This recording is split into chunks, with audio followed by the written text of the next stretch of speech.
Today we're going to do part 2 of the hip hinge series. Last video we did waiter's bow, cut to the pass.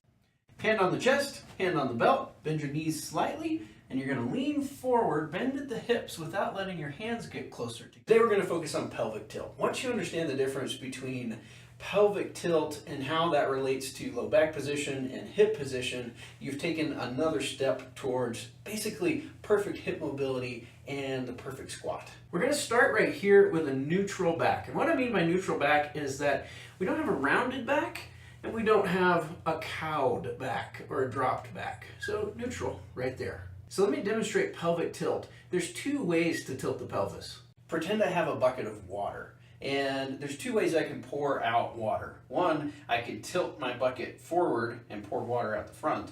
Two, I can tilt my bucket back and pour water out the back. If you think of the pelvis as the bucket, there's two ways you can tip it. I can tip it back and pour water out the back, or I could tip it forward and pour water out the front.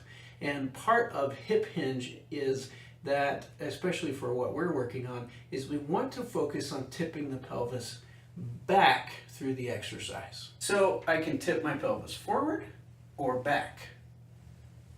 Just like we did in waiter's bow, except this time we're going to focus on having our hands come together. This is going to tilt our pelvis back. You're going to feel a little stretch at the top of the quads. We're going to press forward, keep our bucket tilted back.